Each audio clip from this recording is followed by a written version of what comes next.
आदर प्रणाम। गुरुजी, महाकुंभ में मुसलमानों की दुकानों पर बैन लगा दिया गया है जी। जहां हम सभी साधु संत कहते हैं सर्वे भवन्तु सुखिनः सर्वे सन्तु निरामया, मतलब सब कुशल मंगल रहें। लेकिन आखिरकार महाराज जी ये जो फैसला लिया गया है इस पर क्या राय है आपकी? आप भी मक्का मदीना में लगा लो दुकान जाके अपनी। लेकिन अगर कोई एक अन्यायी है, कोई पापी है, उसका मतलब तो हम नहीं कि हम भी पाप करना, हम भी अधम के रास्ते पर चलना शुरू कर दें। नहीं नहीं, तो ठीक है ना, जब तुम सबको भाई अपना मान रहे हो तो वो भी मान लेना तुम्हें अपना भाई। एक चाय की दुकान लगा लेना वहाँ। वो तो आप भी कहते हैं सर, वो भी तो तमाम साधु संत महात्मा है वो कहते हैं क्या कि सर्वधर्म समभाव। हाँ तो भाई हम लोग ऐसा कहते हैं। देखो सर्वधर्म क्या होता है? सर्वधर्म नहीं होता, धर्म एक ही होता है। मुसलमानों का धर्म नहीं है, मजहब है, पंथ है। धर्म केवल सनातन है बेटा, भटक गए तुम रास्ते से। धर्म केवल सनातन है, सब कोई धर्म शब्द का प्रयोग सब नहीं कर सकते, जो कर रहे हैं वो गलत है, ठीक है।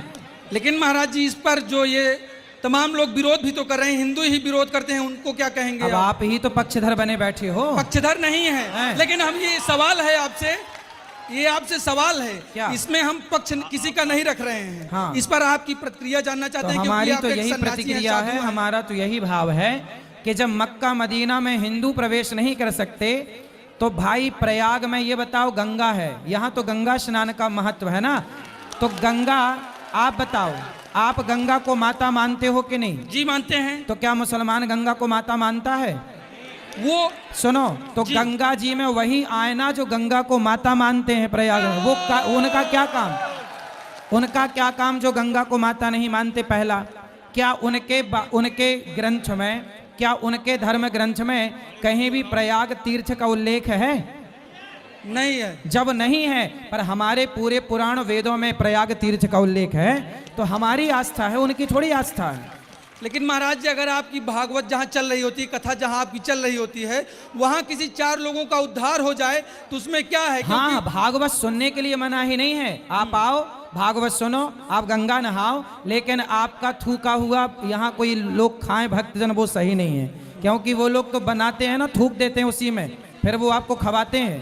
तो आप लोग नहाओ, नहाने के लिए मना ही नहीं है। प्रयाग सब आए, खूब नहाएं, खूब कथाएं सुने, कोई मना ही नहीं है। यहाँ बस ये है ना कि यहाँ दुकान क्या है, आपने वीडियो देखी होगी कि कुछ लोग बनाते हैं चाय और चाय में थूक देते हैं, बनाते हैं रोटी, दाल में थूक देते हैं। अब बताइए उनका थूका हुआ आप खाएंगे क्या? लेकिन सब तो एक जैसे नहीं हो सकते हैं ना, सबको एक तराजू में नहीं तौला जा सकता है महाराज, ये भी है। भाई एक तराजू में तौलने का हम कहाँ कह रहे हैं, लेकिन ये बताओ कि जो गंदगी है, गंदगी चाहे आपकी गंदगी हो या पशु पक्षियों की गंदगी हो, गंदगी तो गंदगी है ना, उससे बचना ही चाहिए। सब प्रकार की गंदगी से हमें बचना चाहिए और गंदे माहौल से बचना चाहिए। इसलिए हमारे संत समाज ने जो निर्णय लिया है कि आप सब लोग आनंद से यहाँ पर, हमारे देखो मुसलमान यदि हैं, हमारे यहाँ तो रसखान का भी पूजन होता है, रसखान का भी सम्मान होता है। यदि आज का मुसलमान